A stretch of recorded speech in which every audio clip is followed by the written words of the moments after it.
गीता 18 के श्लोक नंबर 62 में भगवान स्वयं कह रहे हैं कि अर्जुन उस परमेश्वर की शरण में जा जिसकी कृपा से परम शांति व शाश्वत स्थान अर्थात सतलोक को प्राप्त होगा।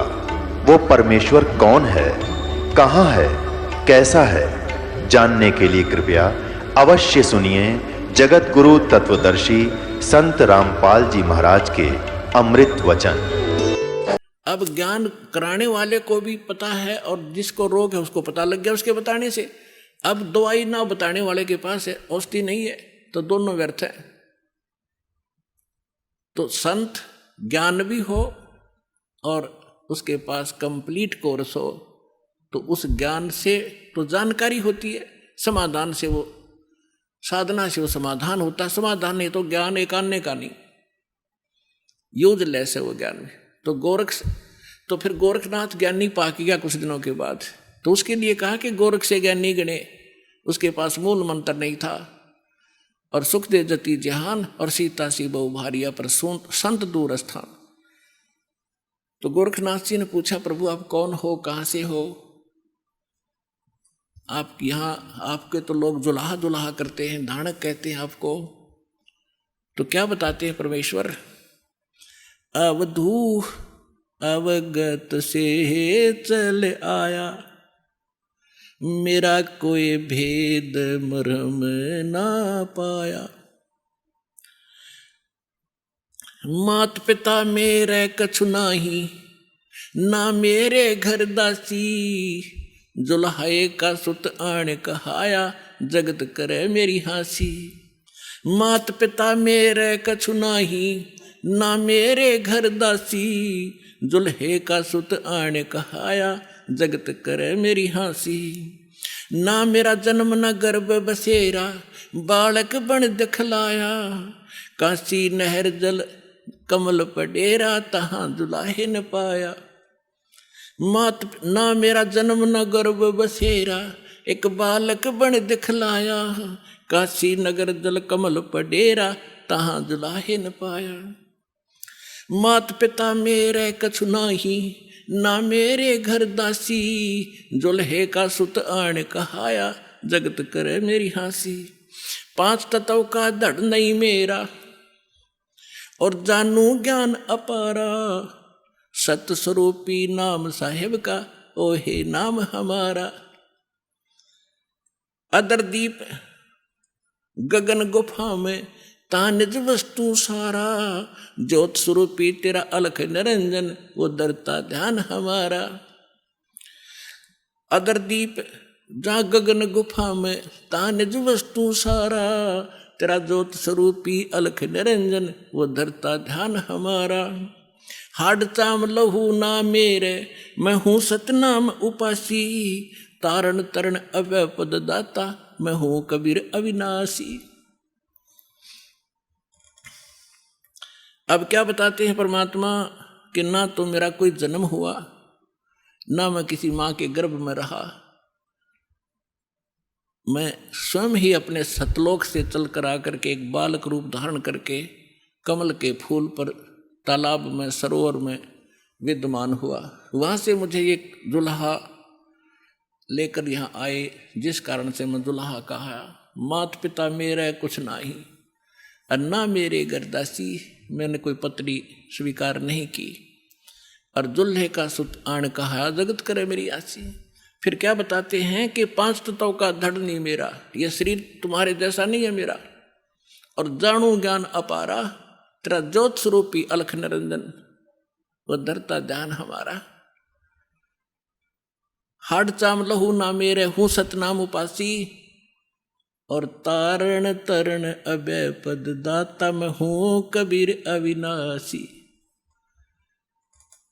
तो पुण्यात्माओं, परमात्मा की महिमा स्वयं आकर उन्होंने बताई कि मैं ना तो जन्म लेता हूँ और ना ही मेरा कोई माता पिता है, मैं अवगत से चल आया, मेरा भेद मर्म ना पाया।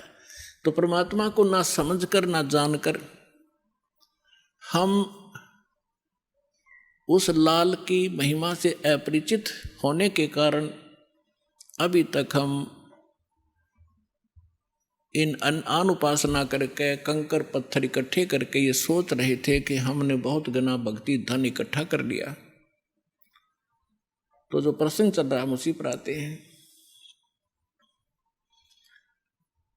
कि हमें हमारे जितने भी धर्म गुरु थे ये पूर्ण रूप से अज्ञानी थे, हमें तत्व ज्ञान नहीं बता पाए और परमात्मा इस ज्ञान को हमें बताने के लिए आए थे। इन्होंने परमात्मा के उस ज्ञान को हम तक पहुंचने नहीं दिया और परमेश्वर को एक धानक, एक दुलाहा, एक शूद्र, अशिक्षित, अनपढ़, अंगूठा छाप और देवी देवताओं का आलोचक इतना बदनाम कर दिया कि उस समय के हमारे पूर्वज परमात्मा से अंदर से नफरत किया करते थे कि ये हमारे देवी देवताओं के बारे में ऊट पटांग कहता है। तो परमात्मा कहते हैं साच कहूं तो जग ना माने, पर झूठ कही ना जाई हो। ये ब्रह्मा विष्णु शिव जी दुखिया जिन ये राह चलाई हो। अब पुण्यात्माओं, परमात्मा ने बताया है कि संसार के अंदर कोई प्राणी सुखी नहीं है। आप थोड़े से हल्के सुख को दूसरे के दुख से अपने हल्के दुख को और सुख मान बैठे। आपने सुख को अभी सुख की आपको कभी छींट भी नहीं लगी है, जिस कारण से आप उस सुख से अपरिचित हैं। और जो साधना आपने करनी चाहिए वो साधना ना करके आप भक्ति के अंदर निर्धन बने हुए हो। एक एक पैसे के लिए ना जाने कहाँ कहाँ भटकते हो, विदेशों में जाते हो। किस लिए? घनी माया इकट्ठी करूं और क्या करोगे उस माया का? कोठी बनाऊंगा, कार लूंगा, लड़के लड़की का ब्याह करूंगा, लाखों रुपये खर्चा करूंगा, सारी उम्र कर्म फोड़े और सारा जीवन धन जोड़े, 1 मिनट में मृत्यु हो जाए वहीं छोड़े, आगे गधा और कुत्ता बनकर वहीं गलियों में दौड़े। तो खाक है ये जीवन। तो बिना ज्ञान के हम डले ढो रहे थे। तो क्या बताते हैं परमात्मा अपनी लीला अनुसार प्रत्येक युग में आते हैं और जैसा कि उनकी लीला है परमात्मा की, वो अब प्यारी आत्माओं को मिलते हैं। उनमें से किन किन को इस कलयुग के अंदर मिले भगवान? आदरणीय धर्मदास साहिब जी को, आदरणीय मुल्कदास साहिब जी को, आदरणीय नानक साहिब जी को, आदरणीय दादू दास साहिब जी को, आदरणीय गरीबदास साहिब जी गांव छुनानी जिला झज्जर वाले को, आदरणीय गीसा दास साहिब जी गांव खेखड़ा उत्तर प्रदेश वाले को। तो गरीबदास साहिब जी को परमात्मा ने एक विशेष ज्ञान दिया, जैसा कि आपको कल बताया था सत्संग में रात्रि में, कि परमेश्वर ने कहा था कि धर्मदास 12वां पंथ गरीबदास पंथ होगा और उसमें मेरी महिमा की वाणी पुनः प्रकट होएगी। और उस गरीबदास का पंथ जब चलेगा उसी पंथ में आगे चल के हम आएंगे। और कब आएंगे? जब कलयुग 5505 वर्ष बीत चुका होगा, तब हमारी महिमा पुनः विशेष विशाल रूप से विस्तार से चलेगी और तब पूरे विश्व को पार करेंगे हम। तो गरीबदास जी ने परमात्मा के विषय में जानकारी के बाद क्या कहा है? मत दे दी है बालम याणे नू, मैं तो दे दी है बालम याणे नू, मैं तो दे दी है बालम याणे नू, मत दे दी है बालम याणे नू। जब ज्ञान हुआ परमात्मा के संपर्क में आने से, सचखंड देखा, भगवान के साथ रहे गरीबदास जी, ऊपर के सारे लोक देख कर आए। गरीबदास साहिब जी को गांव छुड़ानी जिला झज्जर हरियाणा के अंदर खेतों में गऊ चरा रहे थे, 10 वर्ष के बालक थे। तब परमेश्वर अपने लीला अनुसार आए थे। दृढ़ भक्तों को, अच्छी आत्माओं को मिलते ही मिलते हैं, अपना ज्ञान सुनाते हैं। तो सच उनको वहाँ मिले, फिर सचखंड लेकर गए, सारे ब्रह्मांड दिखाए, ब्रह्मा विष्णु महेश की सतीथि से परिचित कराए। और धर्मराज जो यहाँ का न्यायाधीश है, उसके जब लोग उसके पहुँचे परमात्मा उसके दरबार में, उस यहाँ के न्यायाधीश धर्मराज ने अपनी चेयर छोड़ दी, आसन छोड़कर खड़े हो गए हाथ जोड़ के। पुण्यात्मा, अध्यात्म मार्ग एक ऐसा है, उसमें लोग दिखावा करने की आवश्यकता नहीं। जो समर्थ होगा उसके सामने वाले को तुरंत झटका लगेगा, वो समझ जाएगा कि ये प्रबल पावर है। तो एकदम हाथ जोड़कर खड़े हो गए। और कबीर साहब ऐसे खड़े हैं जैसे बड़ा अधिकारी छोटे अधिकारी को डांट लगाता है। तो गरीबदास जी ने बताया कि धर्मराज दरबार में धर्मराज के दरबार में देई कबीर तलाक, मेरे भूले चूके हंस को तू पकड़िए मत कजाक। बोले पुरुष कबीर से धर्मराज कर जोड़, और तुम रे हंस ने पकड़ो नहीं मन 2 ही लाख करोड़। यानी अपनी सामर्थ्य का प्रमाण दिया, जिसके सामने ब्रह्मा विष्णु महेश कांपते हैं धर्मराज के सामने, क्योंकि उनका भी अकाउंट वही रखता है। तो और दृढ़ हुए, ऊपर सचखंड सतलोक ले जाकर देखा, फिर वापस छोड़ा। गरीबदास जी को मृत जानकर बालक को चिता पर रख दिया था कुल के लोगों ने। तब परमात्मा ने ऊपर के सब ब्रह्मांड दिखाकर वापस आत्मा छोड़ी, तो वो जीवित हो गए। उसके बाद ये अमृतवाणी की वर्षा करने लगे। तो ज्ञान हुआ जब कहते हैं आत्मा रो रही है कि हे परमात्मा, हम तो इस मन के साथ बांध दिए, ये अनाड़ी है, अच्छी वस्तु को ग्रहण नहीं करता, नकली की तब बता दे भाग्या जाएगा। अब किसी ने कह दिया आजा भजन कर ले, भक्ति कर ले, नो का टाइम नहीं, और उसको ये कह दे चल वहाँ सर्कस आ रहा देखेंगे, चल जब बरसात हो ले कि तरागनी कंपटीशन हो रहा, रात में भी जा खड़ा होगा वहाँ पर सांग सिनेमे में, तभी 3-3 4-4 घंटे लगा देगा। तो इस मन की आदत बकवाद करने की है, क्योंकि ये काल का एजेंट है, ये शुभ नहीं कर सकता, अशुभ करवाता है।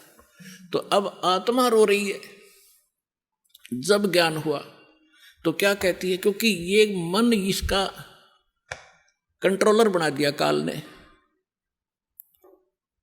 और अब आत्मा क्या कह रही है, मैं तो दे दी है बाल में याणे नू, मत दे दी है बाल में याणे नू, मत तो दे दी, मत तो दे दी है बाल में याणे नू, मत तो दे दी है बाल में याणे नू। गीता और भागवत पढ़े नहीं बूझे शब्द ठिकाने नू, गीता और भागवत पढ़े नहीं बूझे शब्द ठिकाने नू, मन मथुरा दिल द्वारका नगरी, कहाँ फिरे बरसाने नू, मैं तो दे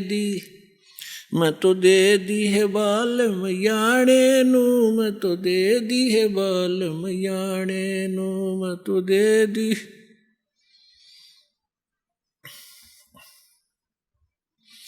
जब फुरमान धनी का आवे को राखे घर जाने नू, जब फुरमान धनी का आवे को राखे घर जाने नू, जा सतगुरु का शरणा लीजे जो मेटे जम तलबाने नू, जा सतगुरु का शरणा लीजे जो मेटे जम तलबाने नू, मैं तो दे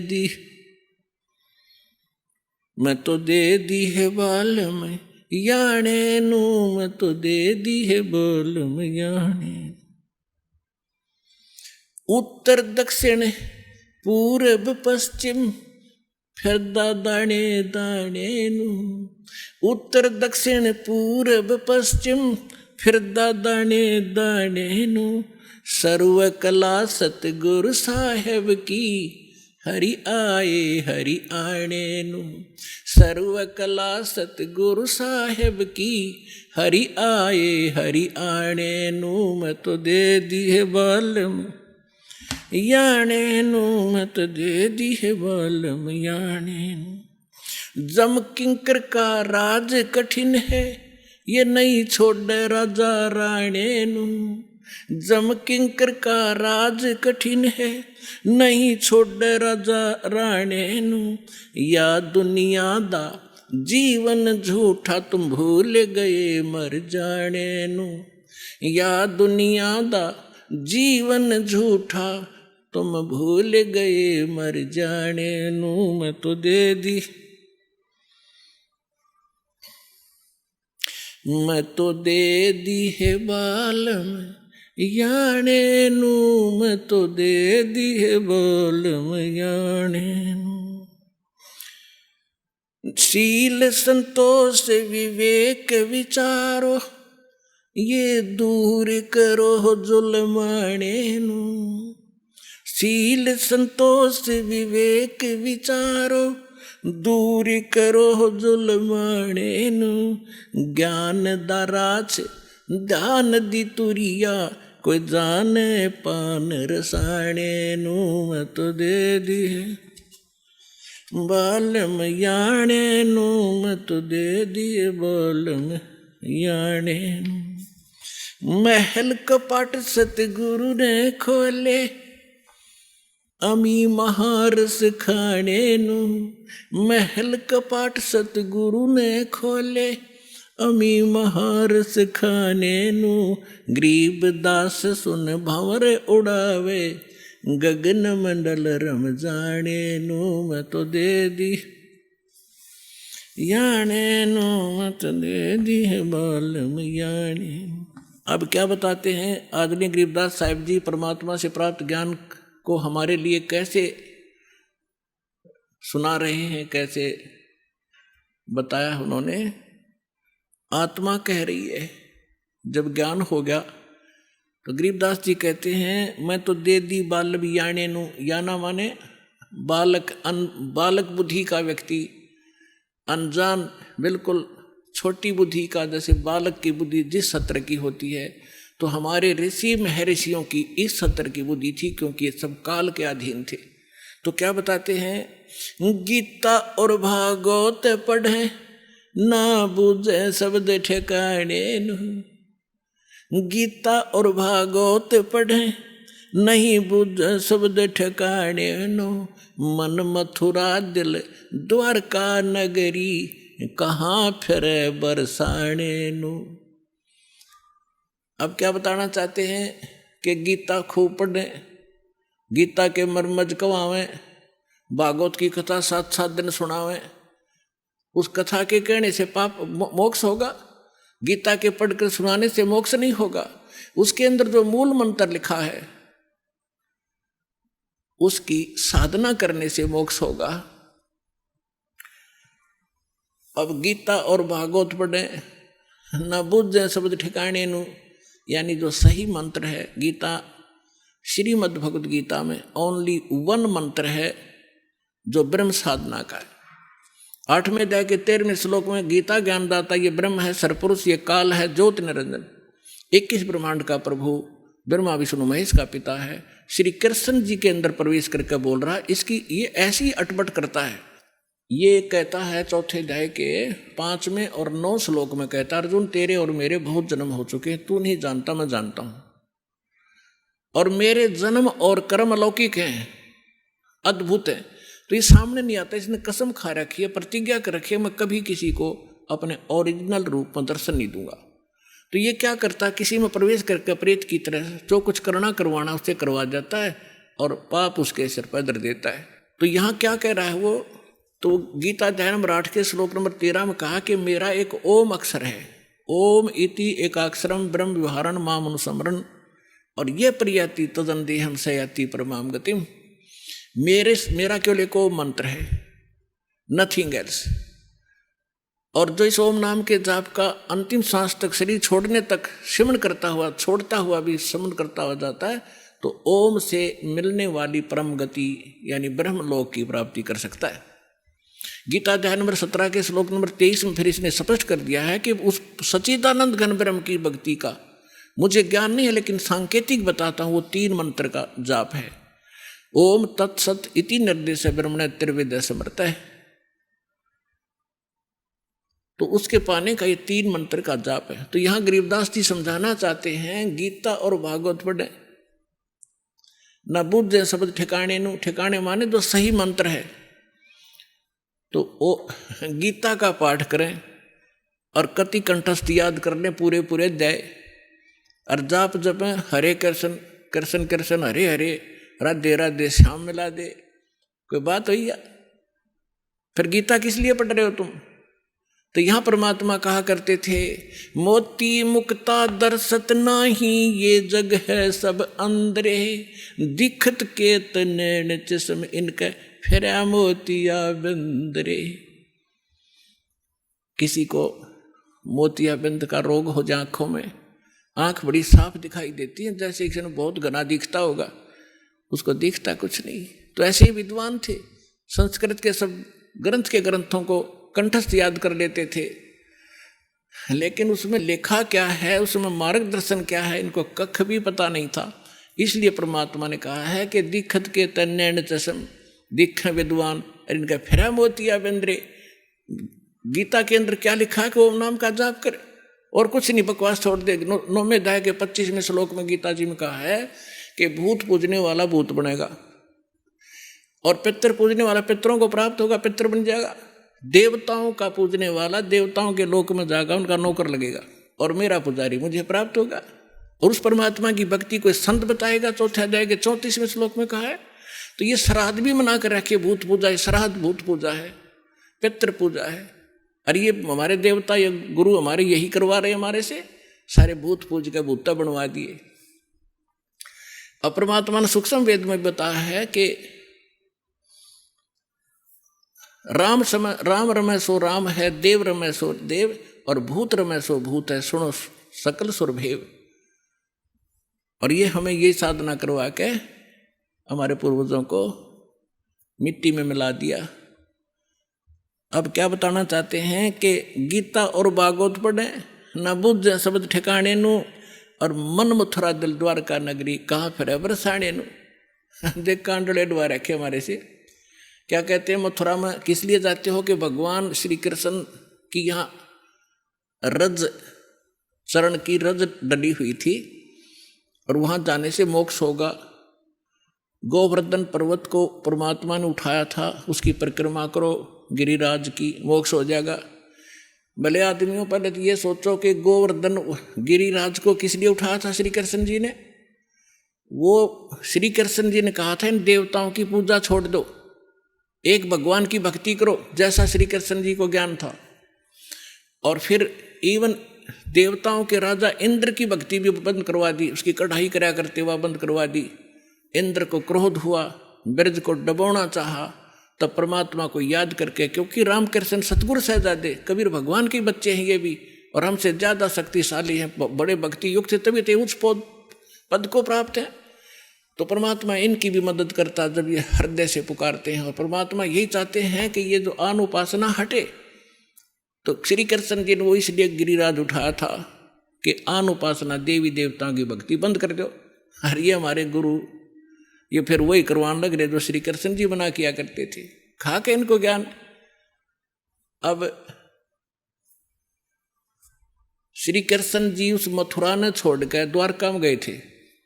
अगर वही पवित्र धरती होती और वहीं से मोक्ष होता तो वो द्वारका क्यों गए। तो गरीबदास सूक्ष्म वेद में कहा है कि भूमि भरोसा डूब है और कल्पत है त्यों देव। इस भूमि के जो आधार से आप ये मान बैठे हो कि मथुरा में जाने से और जीव का कल्याण होगा, या काशी में ही मोक्ष प्राप्त होता है, या भूल है आपकी। क्या बताना चाहते हैं कि मुक्ति खेत मथुरापुरी, वह कीन्या कृष्ण कलोल, और कंस केसी चाणोर से वह फिरते डामाडोल। कर्म प्रधान है, जैसे कर्म करोगे चाहे मथुरा में करो चाहे काशी में करो, कर्म का फल मिलेगा, धरती कुछ लाभ नहीं देगी। क्या संदेश क्या दिया है यहाँ इस सेंटेंस में, समृतवाणी में, कि यदि आप मथुरा को मोक्ष अक्षेत्र मानते हो, और किस लिए कि वहाँ श्री कृष्ण जी किलोल किया करते थे, घूमा फिरा करते थे, रास करते थे। उसी मथुरा में कंस था, केसी और चाणूर जैसा ने बकल तरवाया, उनकी ब्रान माटी हुई, उनको नरक स्थान मिला। उन कर्म माड़े किए तो अच्छे कर्म कहीं बैठ के कर लो, सद्भक्ति करो, उसी से लाभ होगा। और फिर क्या डले डुआ रखे हैं कि बरसाना में जाएंगे, बरसाने में नहीं गए तो अधूरी भक्ति रहेगी वहाँ की। क्यों? क्योंकि राधा जी बरसाने की लड़की थी, और श्री कृष्ण जी की प्रेमिका थी। अब वहाँ के लोग, जो बरसाना के लोग इतने भ्रमित हैं, वो क्या कहते हैं, एक दूसरे को राम राम भी नहीं बोलते। वो क्या कहते हैं, जैसे सुबह सुबह या कभी भी मिलते हैं आपस में, हम कोई राम राम कहता, कोई सत्साई बोलते हैं, तो वो कहते हैं राधे राधे। तो सामने वाला कहेगा अखा बेटा राधे राधे, और राम भी भूल गए। और राधे उस काम की लड़की ने पूजन लाएगे, देख कहाँ डले डुबा दिए, राधे राधे श्याम मिला दे। वो बरसाना में सिफारिश लुआन जाओ राधे की कि कृष्ण से मिला दे, कृष्ण ने मिलकर के कला टूट जाएगा, वो आप जन्म मृत्यु के अंदर। तो पुण्यात्माओं, इस काल के दूतों ने यो 9 मन सूत उलझा रखा है अज्ञान का। ऋषिदास की ड्यूटी लादी परमात्मा ने साची कहन की। एक बार तो सबको दुख होता है, पर बाद में आनंद बहुत आता है। पुण्यात्माओं, ये अन्य जितने भी ऋषि महर्षि आप देखते हो, संत, ये वही बातें कहते हैं, वही ज्ञान बताते हैं जो जनता को स्वीकार्य है। जैसे आप बहुत से संतों के बारे में सुनते हो, आसाराम जी जैसे क्या कहते हैं, 7-8 मंत्र बता देते हैं, जो तुमने अच्छा लगे वो चुन लो। वो गुरु हैं, कमाल की बात कर दिया। जैसे कि डॉक्टर के पास कोई मरीज जाता है और उसके आगे 7-8 प्रकार के कैप्सूल डाल दे कि उठा ले जो सा तुझे पसंद हो, रोग कट जाएगा। खाक डॉक्टर है वो। डॉक्टर तो ये बताएगा ये टेबलेट है, इस समय लेनी है, और ये इसके परहेज हैं, और ऐसे ऐसे वो डॉक्टर होता है। तो इस प्रकार हमारे धर्म गुरुओं ने हमारे इस भक्ति मार्ग का बैठा दिया। अपनात्मा जैसे एक हमारे यहाँ भी एक वृद्ध है, 60 साल वर्ष का था, सन 2000 की बात है। हम यात्रा पर गए थे परमात्मा के वो मगर देखने के लिए बच्चों को, क्योंकि उसमें थोड़ी संगत थी।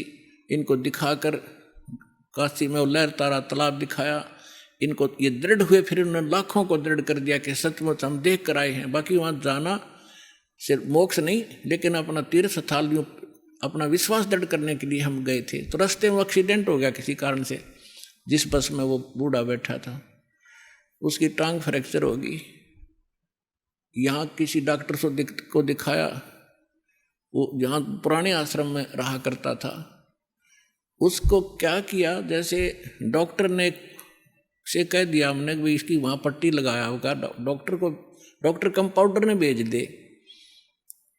और वो बूढ़ा जाते ही नौका, क्योंकि जख्म था उसके ऊपर से जो पट्टी उतार के, और उसके अंदर जो जख्म बना हुआ था उसको जरा सा भी हाथ लावे और वो नौका मर गया।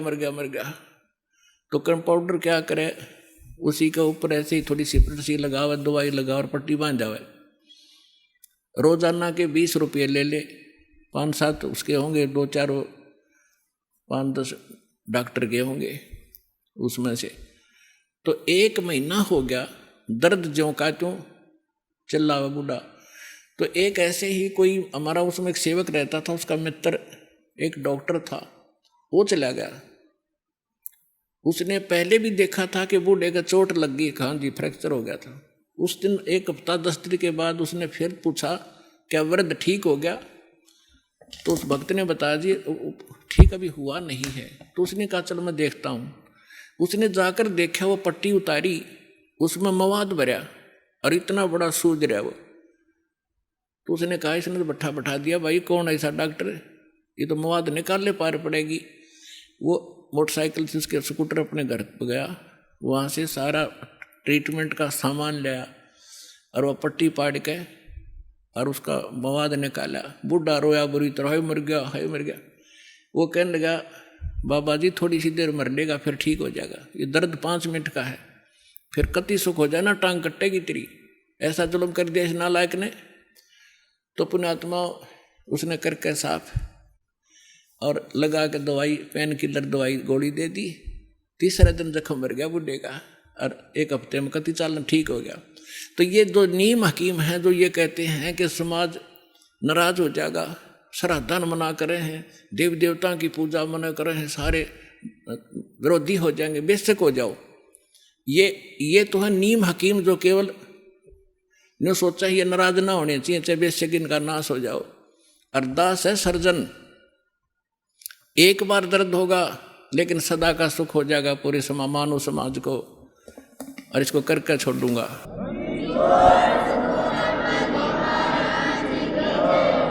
तो यहाँ क्या बताना चाहते हैं परमात्मा के मन मथुरा दिल द्वारका नगरी, कहाँ फिरता बरसाने नू। इस मन से और दिल साफ करके भक्ति कर सच्चे परमात्मा की सच्ची साधना कर, कहाँ बरसाने में भटक रहा है। फिर क्या बताते हैं कि जब फरमान धनी का आवे, को राखे घर जाने नू, जा सतगुरु का शरणा लीजे, जो मेटे जम तलवाने नू। मैं तो दे दी है बालम याने नू, मैं तो दे दी है बालम याने। अब क्या बताया है गरीबदास साहिब जी ने कि जिस समय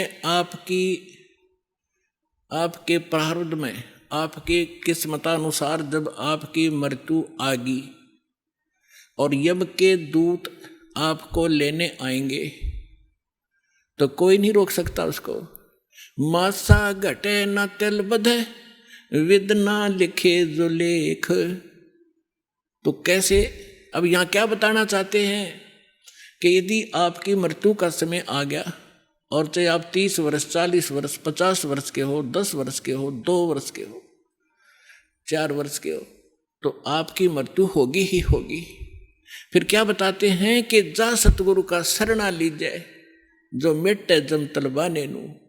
तलबाना माने जैसे सम्मन आते हैं कोर्ट से, और उस उच्च कोर्ट से या राष्ट्रपति से उसका सटे मिल जाता है, तो वो सम्मन वापस हो जाते हैं।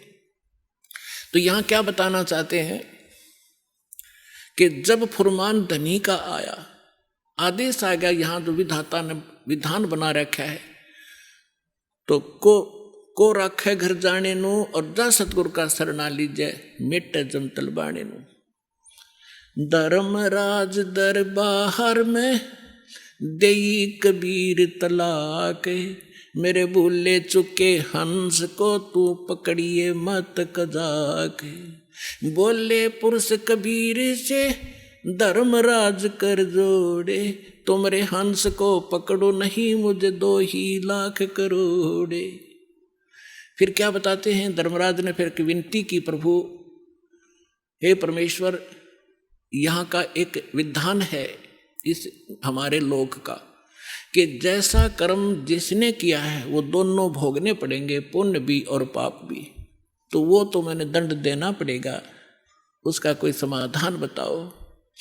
तो क्या बताते हैं कि कर्मों से तीरथ थे अब जपते कबीर कबीरे, कर्मों से तीरथ हैं वो अब जो जपे कबीरे, उनको तो पकड़ना पड़ेगा और जड़नी पड़े जंजीरे। वो तो मेरे बस की बात नहीं, मेरी विधान है परमात्मा। तब परमात्मा कबीर जी ने कहा कि कर्म भरम ब्रह्मंड के मैं पल में करहूँ ने से, जिन हमारी 2 ही दी सो करो हमारे पेश। कहते हैं ये कर्म भ्रम तुमने यहाँ इनको मिसगाइड करके बुरे जुल्म करवा रहे हो तुम। ये कर्म भ्रम ब्रह्मांड के मैं पल में कर दूं नेस, इन पर कलम मार दूंगा, इनको खत्म कर दूंगा। और जिन्होंने मेरी दुहाई दी वो करो हमारे पेश, उसका अकाउंट भी मत लेना तू। तो ये ज्ञानदास सुनाता ही रहता है, परमात्मा की अमरवाणी है, ये कोई डूम बाट के गीत नहीं, उस सच्चे परमेश्वर का बताया हुआ सच्चा विधान है, और ये ज्यों का त्यों है। परमात्मा ने कहा कि जो ये कह दे मेरे पास, तेरे पास आके मैं उस परमेश्वर कबीर जी का भक्त हूँ, उसका अकाउंट भी मत लेना। जो मेरा सत्य साधक हो और किसी गलती से वो तुम ले भी आए हो तो मेरे पास भेज देना, करो हमारे पेश। एक भक्त बता रहा था जी, मैं सपने में रात को सो रहा था और 2 बैंकर से आए और मुझे कहने लगे कि चल तू मैं उठ कर चल पड़ा उनके साथ साथ। और जब पहुंच गए ना, एक बड़ी सी बिल्डिंग दिखाई दी थी, उसके निकट जाकर मैंने पूछा भी कहाँ ले जा रहे हो तुम मुझे? वो कहने लगे हम तुझे धर्मराज के पास ले जाएंगे और वहाँ तेरा लेखा जोखा होगा, फिर उसके बाद आगे जैसे आदेश होगा तेरा आगे फिर हम उसके बाद बताएंगे। तो कहने लगा तुम यम के दूत हो? हाँ कहाँ यम के दूत हैं। तो उसको बात याद आ गई कि हमें ज्ञान में सुना है, गुरुजी बताते हैं परमात्मा कबीर जी के भक्त को और यम के दूत नहीं पकड़ सकते। तो मैं उनके साथ झगड़न लग गया गुट्टम गुट्टा कि तुम मुझे नहीं ले जा सकते, छोड़ो। तो काफ़ी देर मेरा उनका झगड़ा हुआ। तो मैंने बताया कि मैं कबीर परमेश्वर की भक्ति करता हूँ, सच्चे सतगुरु की शरण में हूँ, तुम कैसे ले जा सकते हो? और नहीं तो पूछ लो तुम्हारे उस जिसके पास मुझे ले जा रहे हो। तो उन्होंने देखा कि बड़ा दृढ़ता से बोल रहा है। उसने कहा, एक ने कहा भी तू यहाँ खड़ा रहे, मैं पता करके आता हूँ। कहते वो अंदर गया, उसने मुझे आवाज़ सुनाई दे। उसने पूछा कि महाराज ऐसे ऐसे, वो कह रहा है कि मैं कबीर जी का शिष्य हूँ, भक्त हूँ, और तो मुझे नहीं ग्रहण कर सकते। धर्मराज से कहा। धर्मराज ने अकाउंट देखा, वो दोबारा खोल कर देखा कि निकम्मे कित ले आई इसने, इसको वापस छोड़ दो फटाफट, मन भी मरवाओगे तुम। तो तभी वापस आया और कहने लगा अरे छोड़, इसने बला ने ऊपर तो पटक दिया मैं, और न्यू आऊँ जैसे गोते खाता हुआ, झटके लगता हुआ, और एकदम बॉडी में प्रवेश किया। और जब मैं उठा पसीना पसीना हो रहा, मेरी जाग खुल गई, नींद खुल गई, और काफ़ी देर तक मेरा शरीर सुन रहा, मैं हिल डुल नहीं सका, हिल डुल नहीं पाया। यदि मुझे ऐसी स्थिति मेरे शरीर की ना होती तो मैं सपना मानता इसको। तो उस दिन के बाद कह रहा कि और गणा दृढ़ विश्वास हो गया परमात्मा पे। तो यहाँ गरीबदास जी उसी परमात्मा की समर्थता बता रहे हैं कि जब फरमान धनी का आवे को राखे घर जाने नु, कौन बचाओ वहां जाने से? और जा सतगुरु का शरणा लीजे मेट जम तल बाणे नु, मैं तो दे दी बालम याने नु, मैं तो दे दिए बालम याने। उत्तर दक्षिण पूरब पश्चिम तो फिरता दाने दाने नु। इस समर्थ की शरण में आने से आपको इतनी बरकत देगा यू भगवान, थोड़े काम में घना सुख, घना फायदा होगा। और आप उल्ट साधना करते हो, गलत साधना कर करके, और अपना कर्म बिगाड़ दिए, भक्ति नाश कर दी। जिस साधना से आपको आप कर रहे हो, इससे आपको कोई बेनिफिट होने वाला नहीं है। यहाँ क्या बताते हैं? उत्तर दक्षिण पूरब पश्चिम फिरदा दाने दाने नु, सर्व कला सतगुरु साहेब की हरि आए हरि आने नु। तुम तो कहते हो कि भगवान हमने मिलता नहीं, और भगवान हरियाणे में आए और मुझे मिले, सतलोक लेकर गए, फिर वापस छोड़ा। और पुण्यात्माओं आगे फिर गरीबदास जी क्या बताते हैं? मत दे दी है बाल में बैरे नू, मैं तो दे दी है बाल में बैरे नू, मैं तो दे दी बैरे नू, मैं तो दे दिए बाल में बैरे नू। संसारी दी गल्ला चिने ना बूझे शब्द जो गहरे नू, संसारी दी गल्ला चिने नहीं बूझे शब्द जो गहरे नू। ये मुर्दों से ती प्रीत लगावे न जाने सतगुरु मेरे नू, मुर्दों से ती प्रीत लगावे न जाने सतगुरु मेरे नू, मैं तो दे दी है बालम बैरे नू, मैं तो दे दी है बालम बैरे नू। श्वेत छतर सिर मुकुट विराजे देखत न उस चेहरे नू, श्वेत छतर सिर मुकुट विराजे देखत न उस चेहरे नू। ऊंची थड़ियां खेती बोवे ये भूल गए निज डेरे नू। ऊंची थलियां खेती बोवे ये भूल गए निज डेरे नू। मैं तो दे दी बैरे नू, मैं तो दे दी है बालम बैरे नू। मैं तो दे दी बैरे नू, मैं तो दे दी है बालम बैरे। ये संसार समझदा नाही कहंदा श्याम दोपहरे नू। ये संसार समझदा नाही कहंदा श्याम दोपहरे नू। गरीब दास ये वक्त जात है रोवोगे इस पैरे नू। गरीब दास ये वक्त जात है रोवोगे इस पैरे नू। मैं तो दे दी है बालम बैरे नू, मत दे दी है बालम बैरे नू। ऊंची थलियां खेती बोए ये भूल गए हैं निज डेरे नू। ऊंची थलियां खेती बोए ये भूल गए निज डेरे नू। गरीब दास ये वक्त जात है रोवोगे इस पैरे नू। गरीब दास ये वक्त जात है रोवोगे इस पैरे नू। मैं तो दे दी बैरे नू, मत दे दी है बालम बैरे। अब इसमें क्या बताना चाहा है परमात्मा के ज्ञान को गरीबदास साहिब जी ने,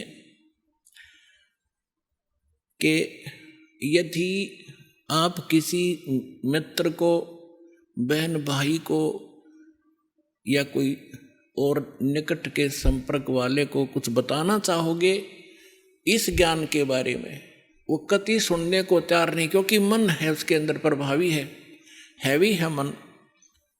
और उसी व्यक्ति को कोई ये कह दे कहाँ जाते हो भाई, कि मैं जाता हूँ अमरनाथ पे, और उसको ये कह दे कि केदारनाथ पर जाने से बहुत लाभ होता है, तो पूछेगा कब जाएगा, मुझे भी ले चलना।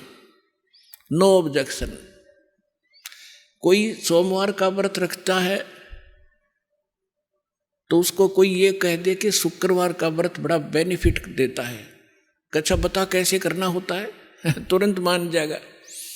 तो यहाँ परमात्मा कहते हैं मैं तो दे दी बालम बैरे नू, और संसारी दी गल्ला चीने। आम आदमी कह दे वो मान ले, और ना बूझे सब जो गहरे नू, इस गहरे ज्ञान को नहीं पूछना चाहता, ना समझना चाहता। तो क्या बताते हैं, संसारी दी गल्ला चिन्ने नहीं बूझे शब्द जो गहरे नू। ये मुर्दों से ती प्रीत लगावे न जाने सतगुरु मेरे। अब जैसे प्रत्येक गांव में किसी तालाब के ऊपर या किसी अन्य स्थान पर कोई संत साधक मर गया, मृत्यु को प्राप्त हुआ, उसकी यादगार बना ली, वह माथा टेकन लाग गए सारे, पूरा गांव का गांव। अन्यों का हमारे तो दादा लाई पूजा है यार। अरे कोई विवेक तो लो।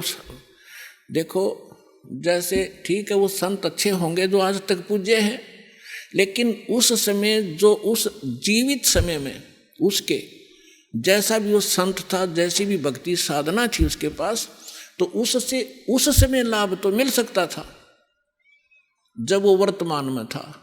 अब तो वैसे उसकी महिमा वैसे ठीक आदर करते रहो, लेकिन मोक्ष कति नहीं, लाभ नहीं मिलेगा। जैसे कोई डॉक्टर है, वैद्य है, और वो बहुत अच्छा वैद्य था और खूब अच्छी दवाई देता था, रोग नाश कर देता था, ठीक है। तो उस समय जो उसके संपर्क में आए तो उनका वो लाभ मिला।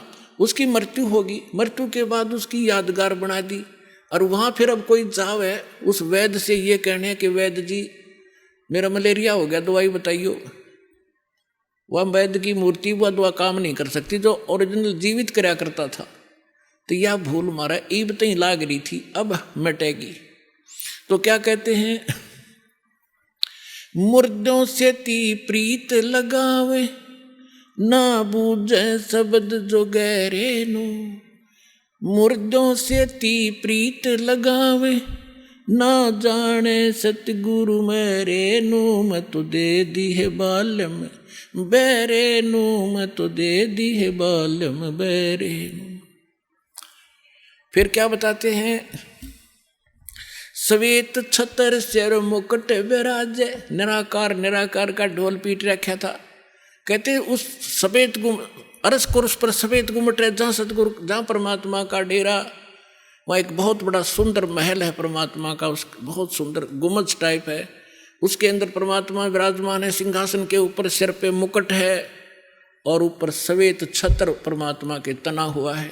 श्वेत छत्र सिर मुकुट विराजे, देखत ना उस चेहरे नू। श्वेत छत्र सिर मुकुट विराजे, देखत ना उस चेहरे नो।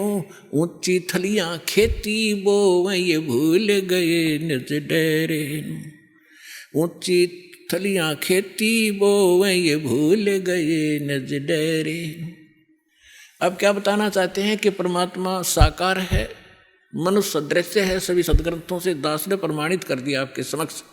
और जिन महापुरुषों ने भगवान मिले, सचखंड लेकर गए अपने निज स्थान पर, फिर उनको वापस छोड़ा, उन्होंने अपनी अमृतवाणी में एफिडेविट दे रखा है कौन है भगवान, कहाँ रहता है, कैसी सूरत है और क्या नाम है उसका। तो इन सभी प्रमाणों से आपको सिद्ध हो जाएगा कि कौन है भगवान और कैसी लीला करता है वो मालिक। तो यहाँ क्या बताते हैं कि आप जी जो साधना कर रहे हो, अन्य देवी देवताओं के पूर्ण परमात्मा की भक्ति ना करके किसी भी ब्रह्म की, पर सरपुरुष की, अक्षर पुरुष की, ब्रह्मा विष्णु महेश की, या दुर्गा या निरंजन की, तो ये तो ऐसी साधना है जैसे कोई किसान ऊंचे स्थान पर थली पर, पहले वर्षा पर आधारित थे सभी मानव समाज, और उस समय गरीबदास जी ने भी किसान थे। गरीबदास जी जाट ग्रुप में जाट जाति से थे, और अपने वहाँ के साथी जो किसान थे उनको भी समझाना था। इसलिए बता रहे हैं कि जो मैं भक्ति बता रहा हूँ जिस भगवान की, उसकी साधना ना करके आप अन्य जो साधना कर रहे हो ऐसी है जैसे ऊंची थलियों पर, ऊंचे स्थानों पर बीज बो दिया, खेती कर ली, और जब थोड़ी बहुत वर्षा हुई तो वो उस थलियों का पानी एक समतल स्थल पर, डहर बोलते थे उसको, डहर, वहाँ आकर इकट्ठा हो जाता था, और उस स्थान को, डहर के अंदर पानी वर्षा भी और आसपास के ऊंचे क्षेत्र का उसी में आ जाता था। और उसमें जब बोई जाती थी फसल, जैसे ऊंची थलियों पर बोई हुई तो वो होती ही नहीं थी, और डहर में बीजा हुआ 1 एकड़ में मनमाने 50 मन कनक हो जाती थी, और ऊंची थलियों पर 2 मन की भी नहीं होती थी मुश्किल से। तो क्या बताते हैं गरीबदास साहब जी, एक फॉर एग्जाम्पल बता रहे हैं कि तुम ऊंची थलियां खेती बो भूल गए निज डेरे नु। इस परम पिता परमात्मा सतपुरुष कबीर साहब की भक्ति ना करके आप अन्य देवी देवताओं की भक्ति करके ऐसी लाभ उठा रहे हो जैसे ऊंची थली पर खेती करने वाले किसान को कोई लाभ नहीं होता। और जो डहर में बीज बोता है, प्रयत्न दोनों एक जैसा ही करते हैं, तो उस डहर वाली यानी उपजाऊ जमीन में और समतल जमीन में घना लाभ होता है। आइए अब हम उन श्रद्धालुओं के अनुभव जानते हैं जो जगत गुरु तत्वदर्शी संत रामपाल जी महाराज जी से दीक्षा प्राप्त कर चुके हैं तथा उनके द्वारा बताए गए भक्ति मार्ग पर चल रहे हैं। नमस्कार सर। नमस्कार सर। सर क्या नाम है आपका? मेरा नाम मुकुल कुमार है। मुकुल जी आप कहाँ से हैं? मैं जिला मुजफ्फरपुर बिहार का रहने वाला हूँ मैं। मुकुल जी, संत रामपाल जी महाराज से आपने नाम दीक्षा कब ली? संत रामपाल जी से दीक्षा हमने 23 नवंबर 2019 को लिया। मुकुल जी, संत रामपाल जी महाराज से नाम दीक्षा लेने से पहले आप क्या भक्ति साधनाएं करते थे? संत रामपाल जी महाराज से दीक्षा लेने से पहले हम विष्णु जी की साधना किया करते थे, व्रत रखा करते थे, साईं भगवान की पूजा करते थे और भी कई देवी देवताओं का पूजा किया करते थे। मुकुल जी, फिर क्या कारण बना कि आप संत रामपाल जी महाराज की शरण में आए? ऐसा है सर कि हमारा प्रतिष्ठान है एक मुजफ्फरपुर के अंदर, वो कपड़ों का प्रतिष्ठान है। वहाँ मुझे बहुत घाटा लगने लगा आर्थिक रूप से। हमारे दुकान में एक तो स्टॉक की कमी आने लगी और ऊपर से कर्ज 40-45 लाख रुपए कर्ज पहले से थे। परेशानी इतना ज़्यादा था कि हम अपने आप को समझ नहीं पा रहे थे, अपने आप को संभाल नहीं पा रहे थे। इस कंडीशन में हम ऊपर की तरफ, हमेशा भगवान की तरफ ऊपर देख करके बोला करते थे, अपने अंतरात्मा से बोला करते थे कि आखिर भगवान है तो कहाँ है। मतलब हम हर समय यही सोचते थे कि अगर इतना घाटा लग रहा है, भगवान अगर होते तो इतना घाटा नहीं लगता, आखिर कौन है वो सही भगवान। तो घाटा इतना ज़्यादा था, जैसे 40-45 लाख का घाटा एक बार ऐसे था हमारे शरीर पर, मतलब इसका वजन बढ़ रहा था। हमारे मानसिक रूप से हमारी चिंता बढ़ रही थी कि इसको कैसे दूर करें। और इतना इस परेशानी को देखते हुए हम परमेश्वर को याद किए। हम उस परमेश्वर को खोजना चाहते थे कि कौन ऐसे परमेश्वर है जहाँ पर हमारी तकलीफ़ को दूर कर सकते हैं। तो वो परमेश्वर एक्चुअली हमें वो मिल ही नहीं रहे थे वैसे भगवान हमारे, कि कौन से भगवान हो सकते हैं कि जो हमारी इस ऐसी विषम स्थिति को दूर कर सके, हमारी परेशानी को दूर कर सके, हमारी कठिनाई को दूर कर सके। तो वो परमेश्वर को हमने खोजते खोजते फिर हमारी देवी देवताओं को, तो उनसे भी गुहार लगाया हमने। विष्णु जी का जो व्रत करते थे उनसे भी गुहार लगाया हमने। और बहुत सारे देवताओं का पूजा करते थे, मंत्र साधना करते थे, जैसे ओम नमो भगवते वासुदेवाय, ये सब जो भी जनरल मंत्र होते हैं वो मंत्र का जाप हमने किया। और भी बहुत सारे मंत्र, शिव तांडव स्तोत्रम हमने पढ़ा, विष्णु सहस्त्रनाम को हमने पढ़ा। बहुत सारे मतलब क्रियाओं को करते हुए हम थक गए बिल्कुल। हमें लगा कि किसी रूप में यहाँ भगवान नहीं है, लगता है कि जो आर्थिक रूप से, मानसिक रूप से और शारीरिक रूप से हमें मदद कर सकें। तो हम एक बार ऐसे ही दुकान के अंदर बैठे हुए थे और ना मोबाइल को हम चला रहे थे कि मोबाइल के अंदर में जो है कुछ होगा, रामायण व महाभारत, इससे हमें ज्ञान प्राप्ति हो जाए। तो मोबाइल के अंदर हमने एक बार क्या हुआ कि संत रामपाल जी महाराज के रूप में वहाँ एक फ़ोटो आ रही थी बार बार। हम बार बार फेसबुक पर वो चला रहे थे, बार बार वो संत रामपाल जी महाराज का वो सत्संग, वो जो आता है वीडियोज़ के माध्यम से, वो बार बार आ जा रहा था। तो हमें लगा कि ये आखिर क्या है यार, ये बार बार आ जा रहा है, एक बार देखना चाहिए। तो हमने वो वीडियोज़ को क्लिक किया तो एक दो सत्संग ऐसा आ रहा था जैसे लग रहा था हमें ही सुनाया जा रहा है। मतलब जैसे लग रहा है परमेश्वर वो ज्ञान हमारे लिए ही भेजा गया हो। तो हमने उस सत्संग को एक बार वीडियो क्लिप्स देखा। वो वीडियोज़ में ऐसा दिखा रहा था कि हमारे जैसे व्यवसाय के संबंधित बातों को चल रही थी। तो उसमें ना संत रामपाल जी महाराज ऐसा बता रहे थे कि ये जो लेन देन है ना, ये काल का जाल है, आपको एक लेगा और 4 जगह फंसा देगा। तो एक तरह से लेंगे आप और 4 तरीके से फंसेंगे आप। तो इस तरीके की बात हमें सूट कर गया। हमें लगा कि ये ज्ञान काफ़ी स्पेशल है। तो फिर हमको इंटरेस्ट बना इस चीज़ में। हमने क्या किया कि धीरे धीरे उस ज्ञान को सुनना आरंभ कर दिया। फिर एक दिन ऐसा लगा कि नाम दीक्षा लेना चाहिए, लेकिन फिर भी हम इस चीज़ को मानते नहीं थे। हमें ऐसा लगा कि भाई बहकावे में बहुत सारे गुरु हैं जो बहका सकते हैं, और ऐसा हम फंसने का भी डर था।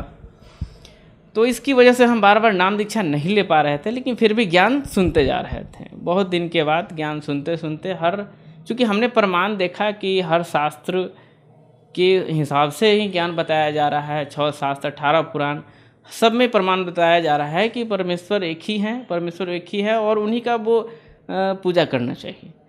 तो और हम कर रहे थे शास्त्र विरुद्ध साधना कर रहे थे, ऐसे साधना कर रहे थे जहाँ पे हमें कोई फ़ायदा पहुँच नहीं रहा था। तो संत रामपाल जी महाराज के द्वारा दिया गया वह इस ज्ञान से हम अट्रैक्ट हो गए। हमें ऐसा लगा कि यही ज्ञान हमको आगे बचा सकता है हमारे प्रॉब्लम्स में। ऐसा मतलब ये हमारे प्रॉब्लम्स में सुधार लाएगा। हमें ऐसा लगा, अपने अंतरात्मा से हमें फीलिंग ऐसा आने लगा। फिर एक दिन और भी ज्ञान सुनते सुनते हम कंप्लीट हो गए। मतलब 6-7 महीना के बाद हमें ऐसा लगा कि अब नाम दीक्षा लेना चाहिए, क्योंकि परमेश्वर को हम पहचान चुके थे।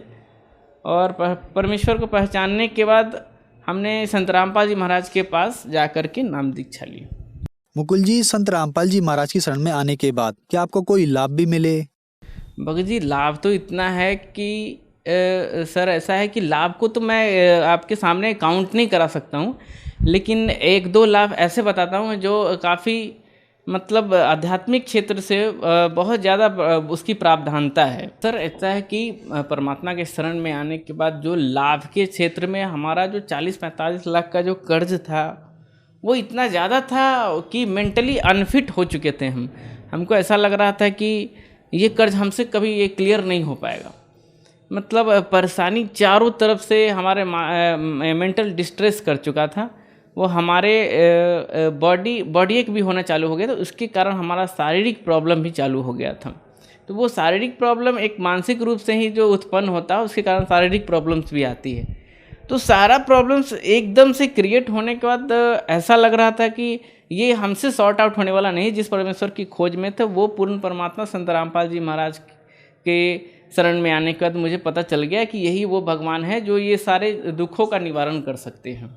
और साल 2 साल के अंदर में ये सारे चीज़ों को एक्युमुलेट करके परमात्मा ने एकदम से ऐसे कर दिया, पता ही नहीं चला कि कभी इतना कर्ज भी था और इतना मेंटल डिस्ट्रेस भी था। साथ साथ शारीरिक परेशानी जो शारीरिक परेशानी थी उसको भी दूर किया परमात्मा ने। हमारी शारीरिक परेशानी ये थी कि एक तो कर्ज के रूप में जो हमारे ऊपर ज़्यादा से ज़्यादा कर्ज थी 40-45 लाख की, उसके कारण हमारा ना वो पाचन जो डाइजेस्टिव सिस्टम होता है ना, पाचन तंत्र, वो ख़राब होने लगा था। डॉक्टर से दिखाने के बाद डॉक्टर ने बताया कि लीवर का प्रॉब्लम है, SGPT बढ़ा हुआ है, तो काफ़ी बढ़ गया था।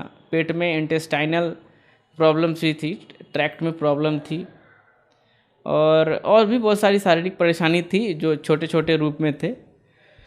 तो उसको भी परमात्मा ने बहुत मतलब आसानी से तरीके से दूर, जो कि भक्ति कराया परमेश्वर ने। और भक्ति में ये इतनी शक्ति है परमेश्वर की, जो दिए हुए बीज मंत्रों में इतनी पावर है कि वो जितना काउंट के साथ साथ वो परेशानी भी दूर करते रहते हैं। वो संत रामपाल जी महाराज जो हमारे जो ज्ञान बताते हैं, जो मंत्र दीक्षा देखते हैं, उस मंत्र दीक्षा में इतना पावर है। मुकुल जी, संत रामपाल जी महाराज की शरण में आने के बाद आपका जो 40 से 45 लाख रुपए का कर्जा था, उस कर्जे से आप पूर्ण रूप से मुक्त हो गए और भी बहुत सारे लाभ मिले आपको संत रामपाल जी महाराज से नाम दीक्षा लेने के बाद। तो जो दर्शक आज आपको टीवी पर देख रहे हैं और वो भी किसी न किसी परेशानी से ग्रस्त हैं, कोई कर्जे में डूबा हुआ है, कोई बीमारी से ग्रस्त है, उनके लिए आप क्या कहना चाहेंगे? ऐसा है सर कि ये मैसेज तो हम नहीं दे सकते हैं। ये परमात्मा, पूर्ण परमात्मा इस धरती पर आए हुए हैं, मैसेज वही दे सकते हैं। लेकिन हम लोग को निमित्त मात्र बनाया गया है, तो उनके मैसेज को हम आगे बढ़ा सकते हैं। ऐसी ये परमेश्वर का विधान है कि जो परमेश्वर के शरण में आएंगे उसकी आई टलेगी बला, मतलब परेशानी जो भी है वो दूर होंगे। पूर्ण परमेश्वर संत रामपाल जी महाराज जी के शरण में सभी भक्तों को आ करके अपने दुखों का निवारण हेतु, चाहे शारीरिक हो, मानसिक हो, चाहे आर्थिक रूप से हो, परमेश्वर के शरण में आने के बाद ये सारी प्रॉब्लम्स दूर होती हैं।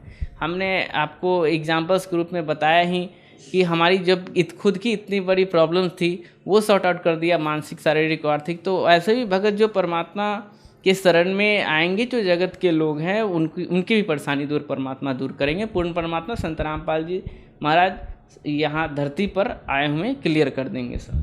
मुकुल जी, संत रामपाल जी महाराज से नाम दीक्षा कैसे ली जा सकती है? ऐसा है सर कि नाम दीक्षा लेने के लिए सत्संग के माध्यम से नीचे पीली पट्टी चलती है, उसमें टेलीफोन नंबर दिए हुए रहते हैं, 2-3 टेलीफोन नंबर रहते हैं, उस पर आप फ़ोन करके आप पता कर सकते हैं। धन्यवाद सर। सत साहब।